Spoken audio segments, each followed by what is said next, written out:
kami, yaitu jalur perdagangan kerajaan maritim Nusantara pada masa Hindu Buddha. Kita langsung aja.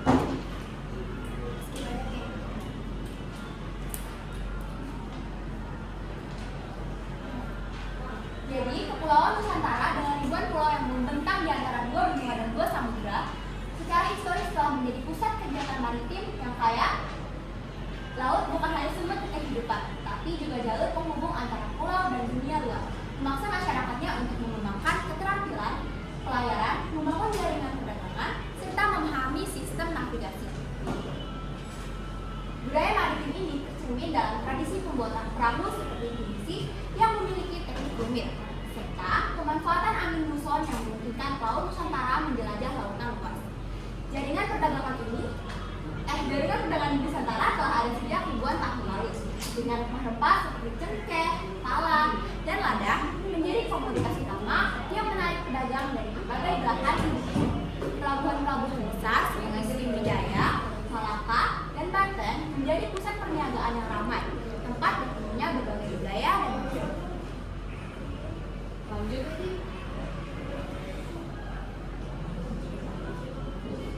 Nah, selanjutnya latar belakang jalur rempah yang menghubungkan Maluku dengan berbagai wilayah di Nusantara dan dunia menjadi bukti nyata betapa pentingnya budaya maritim dalam sejarah Indonesia. Komoditas utama seperti cengkeh, lada, kayu manis, dan jahe tidak hanya berperan sebagai bumbu masak, tetapi juga sebagai obat, pewangi, dan pengawet makanan yang sangat diminati dunia. Seiring waktu, jalur perdagangan ini mengalami perubahan akibat faktor politik, ekonomi, dan teknologi, terutama setelah kedatangan bangsa Eropa yang membawa dampak besar dalam peta perdagangan Nusantara. Meski demikian, budaya maritim tetap menjadi bagian penting dari identitas bangsa Indonesia, mencerminkan warisan nenek moyang yang telah mengarungi lautan dan menjalin hubungan dengan berbagai bangsa di dunia. Lanjut. Lalu selanjutnya ada pembahasan soal yang pertama, apa yang dimaksud dengan budaya maritim yang ada di Indonesia? Budaya maritim Indonesia adalah konsep luas yang mencakup berbagai aspek kehidupan masyarakat Indonesia yang berkaitan erat dengan laut. Ini bukan sekedar aktivitas ekonomi seperti perikanan atau pelayaran, tapi juga mencakup nilai-nilai, tradisi, pengetahuan, dan ekspresi budaya yang telah diwariskan dari generasi ke generasi. Budaya maritim juga mencakup luas, yaitu suatu gagasan, ide, pengetahuan, nilai, norma, serta aturan yang terkait pada bidang maritim dan dijadikan pedoman perilaku bagi masyarakat maritim. Di dalamnya memiliki nilai-nilai tradisional yang masih diwarisi sampai saat ini, juga ditandai dengan budaya-budaya kerajaan pada zaman Nusantara. Maka dapat disimpulkan bahwa budaya maritim merupakan keseluruhan gagasan yang dapat menghasilkan perilaku dan tindakan bersama atau secara kolektif oleh kelompok masyarakat kelautan.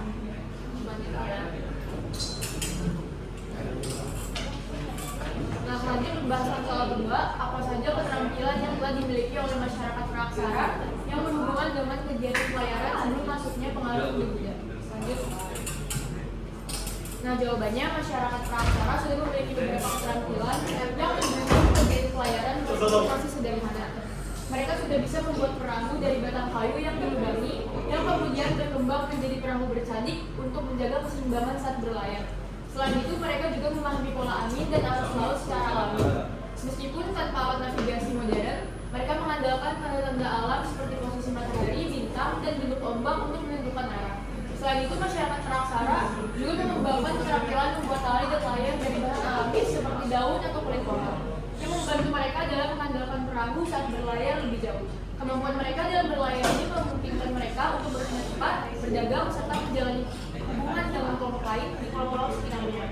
Hal ini juga menyebabkan kemudian cikal bakal berkembangnya perdagangan sebelum masuknya pengaruh Hindu. Selanjutnya. Lalu soal selanjutnya, faktor-faktor apa saja yang dapat mendorong lahirnya kerajaan-kerajaan yang memiliki kekuasaan politik dan menguasai laut? Jawabannya, lahirnya kerajaan-kerajaan yang memiliki kekuasaan politik dan menguasai laut dipengaruhi oleh beberapa faktor utama. Salah satunya adalah letak geografis yang strategis.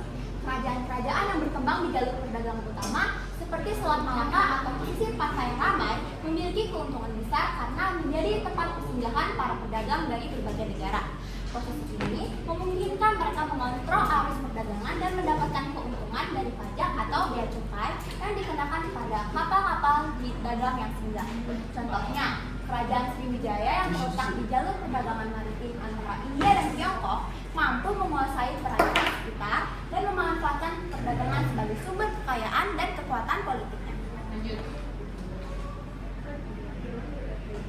Selain faktor geografis, kekuatan ekonomi yang didukung oleh perdagangan maritim juga berperan besar. Kerajaan yang memiliki akses ke komoditas bernilai tinggi seperti rempah-rempah, emas, atau hasil laut dapat menarik pedagang asing dan memperkuat perekonomiannya. Dengan kekayaan yang melimpah, mereka mampu membangun armada laut yang kuat untuk melindungi wilayah dan jalur perdagangan mereka dari ancaman bajak laut atau serangan kerajaan lain. Selain itu, faktor politik dan kepemimpinan yang kuat juga dapat berpengaruh. Raja atau penguasa yang memiliki strategi diplomasi yang baik dapat menjalin hubungan dengan kerajaan lain, baik dalam bentuk persekutuan atau monopoli perdagangan. Sehingga hal ini terlihat dalam kerajaan Malaka yang berkembang pesat karena memiliki sistem pemerintahan yang terorganisir dan hubungan dagang yang luas dengan berbagai bangsa. Dengan pembahasan soal keempat, yaitu faktor-faktor apa saja yang menjadikan Selat Malaka menjadi jalur perdagangan internasional yang utama bagi kerajaan-kerajaan Nusantara. Selat Malaka menjadi jalur perdagangan internasional utama bagi kerajaan-kerajaan Nusantara karena beberapa faktor penting. Pertama, letaknya yang sangat strategis menghubungkan Samudra Hindia dengan Laut Cina Selatan. Selat ini menjadi jalur tercepat bagi kapal dagang yang berlayar antara India, Timur Tengah, Tiongkok, dan wilayah Asia Tenggara sehingga secara alami menjadi pusat perdagangan yang ramai.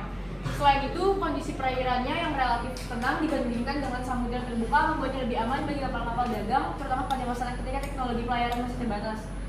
Selat Malaka juga kaya akan sumber daya alam, termasuk hasil bumi dari Nusantara seperti rempah-rempah, emas, dan hasil hutan yang menjadi daya tarik utama bagi pedagang asing. Keberadaan kerajaan-kerajaan maritim seperti Sriwijaya dan Malaka yang mampu menguasai dan mengamankan jalur ini juga berperan besar.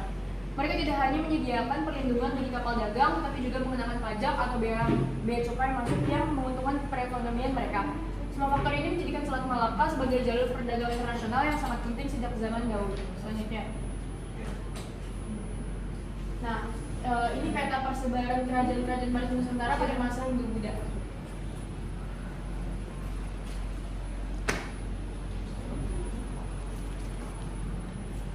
Jalur perdagangan kerajaan maritim Nusantara pada masa Hindu-Buddha mengikuti pola angin muson yang memudahkan pelayaran. Perjalanan ini dimulai dari India dan Persia, di mana para pedagang menunggu angin muson timur laut antara Oktober hingga April untuk berlayar melintasi Samudra Hindia menuju Nusantara. Setibanya di wilayah ini, mereka memiliki dua jalur utama, yaitu Selat Malaka atau Selat Sunda.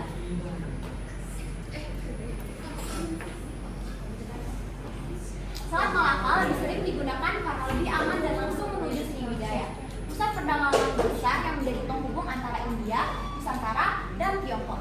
Sementara itu, Selat Sunda menjadi jalur alternatif bagi pedagang yang ingin langsung ke Jawa atau ke wilayah timur seperti Maluku. Nah, selanjutnya setelah melewati jalur utama, pedagang singgah di pusat perdagangan penting. Sriwijaya di Sumatera menguasai perdagangan di Selat Malaka dan menjadi tempat transit utama. Tarumanegara di Jawa Barat terkenal dengan hasil hutan. Sementara Majapahit di Jawa Timur menjadi pusat perdagangan besar yang memiliki hubungan dagang dengan berbagai wilayah, termasuk Maluku dan Filipina. Di Kalimantan, Kutai dikenal dengan perdagangan emas dan kayu gaharu. Sementara Maluku menjadi sumber utama rempah-rempah seperti cengkeh dan pala yang sangat dicari di pasar internasional. Setelah berdagang di Nusantara, mereka melanjutkan perdagangan ke Tiongkok melalui Laut China Selatan dengan memanfaatkan angin musim barat daya yang bertiup antara Mei hingga September. Dari Tiongkok, para pedagang kembali ke India atau Persia dengan membawa hasil bumi Nusantara seperti rempah-rempah, emas, dan kayu yang berharga. Mereka kembali menggunakan angin musim barat daya untuk perjalanan pulang, menyelesaikan siklus perdagangan yang terus berulang setiap tahunnya. Jalur ini menjadikan Nusantara sebagai pusat perdagangan internasional yang strategis, memperkaya perekonomian serta membawa pengaruh budaya dan agama dari India dan Tiongkok ke kepulauan ini. Nah, berikut penjelasan dari peta-peta yang telah ditampilkan tadi. Untuk apabila ada kekurangan mohon dimaafkan. Wassalamualaikum